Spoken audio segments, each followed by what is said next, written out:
This is you. Right now. Scan reading on a glowing rectangle, probably with crumbs in your lap and a half-empty energy drink sweating next to you. Cute. Now picture your mom, her mom's mom, keep going back. Eventually you blow past castles, cathedrals, plaid carts, and land on a woman standing in the town square with a rope around her neck and the entire village screaming, "Burn her." That woman might have been a queen.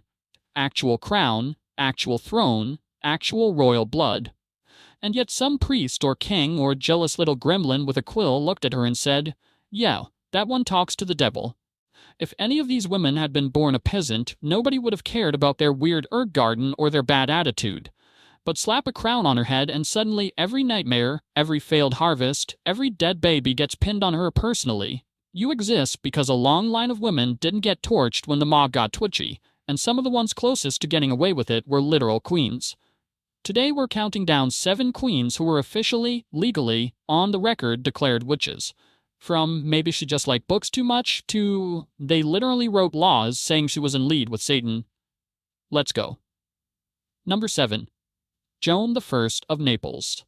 Year is 1345. Joan is 19, freshly crowned Queen of Naples, Sicily, and Jerusalem, which sounds dope until you realize half her kingdom thinks she murdered her husband.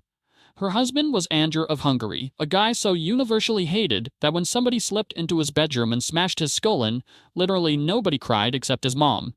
That mom happened to be the Queen of Hungary, so she screamed, "Witch," loud enough for half of Europe to hear. Official accusation: Joan used black magic to lure Andrew to his death, probably with the help of her secret lover and a couple of demons on standby. The Pope himself launched an investigation. They dragged her nurses in, tortured them until they said Joan owned a magic wax doll that bled when you stabbed it. Classic.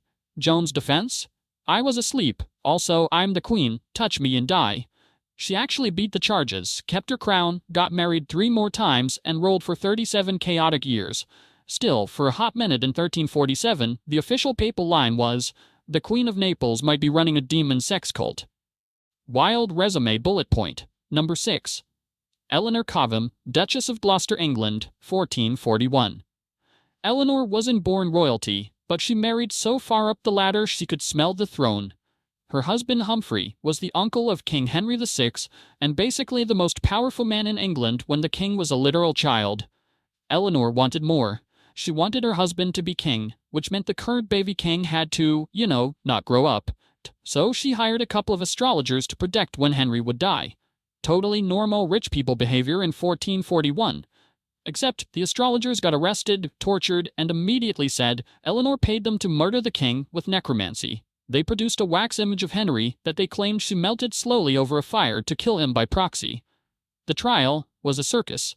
Eleanor got walked barefoot through London for 3 days while people threw garbage at her, then sentenced to life in prison.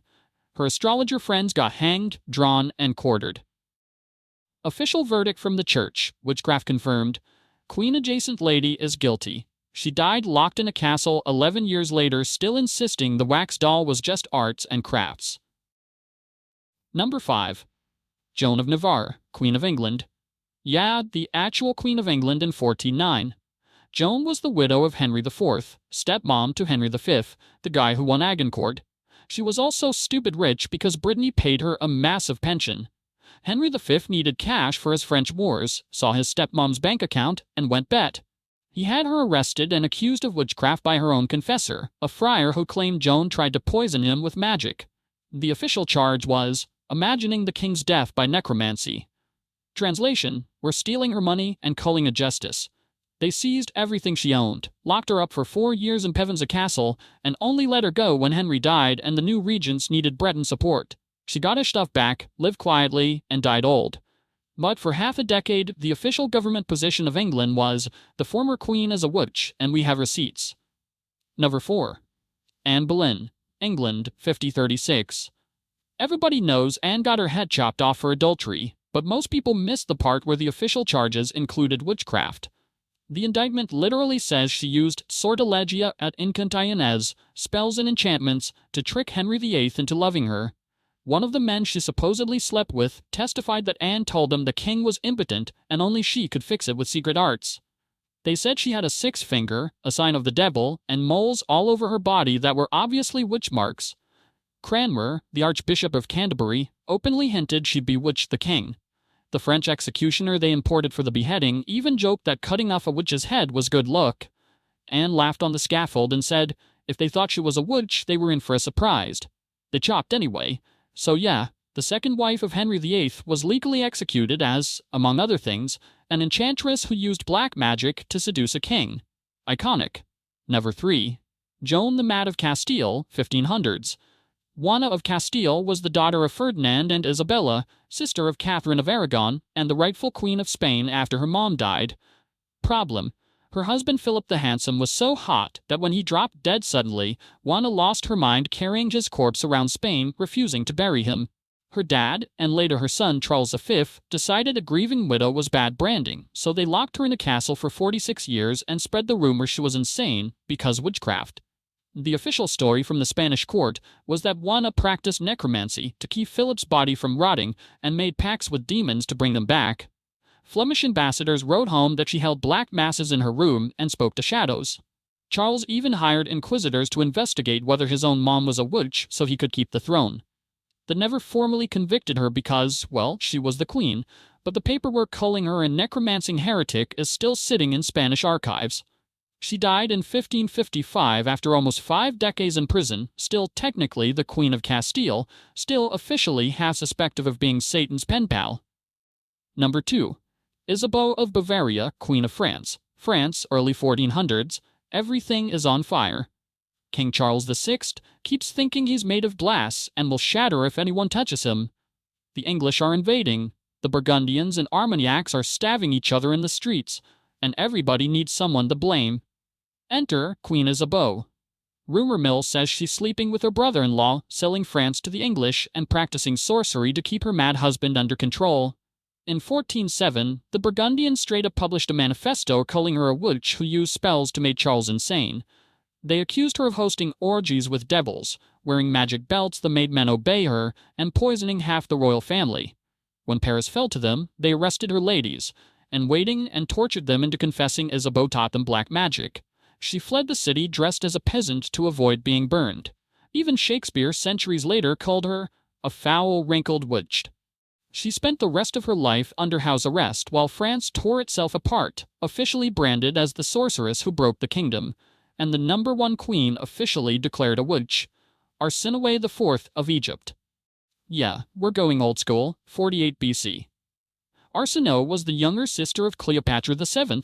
When Julius Caesar rolled into Alexandria, Arsinoe saw her chance, escaped the palace, joined the Egyptian army besieging Caesar, and got herself declared co-pharaoh.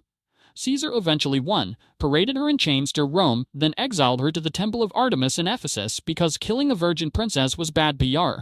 Fast forward to 41 BC.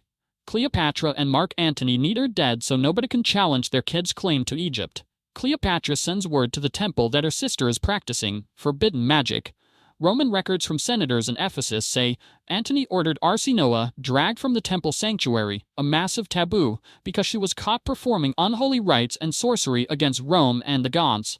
They murdered her on the temple steps. Cleopatra then spread the story that Arsinoe had been raising demons to retake the throne. Plutarch repeats it, Cassius Dio repeats it, and it becomes the official line. The only person ever executed on the steps of a major Greek temple was done so because Rome and Egypt jointly declared her a witch queen. Cleopatra got away clean, Arsinoe got slandered for 2,000 years, and the temple was considered cursed forever after. So next time you're doom scrolling and feeling sorry for yourself, remember, somewhere in your family tree, there's probably a woman who dodged a burning steak just so you could complain about slow Wi-Fi. These 7 queens didn't dodge it. They wore the crown, they played the game, and the second they became inconvenient, somebody dusted off the oldest trick in the book, call her a witch, and watch the world line up to light the fire. Thanks for watching. Hit subscribe before the algorithm decide you're into hexes. See you next time.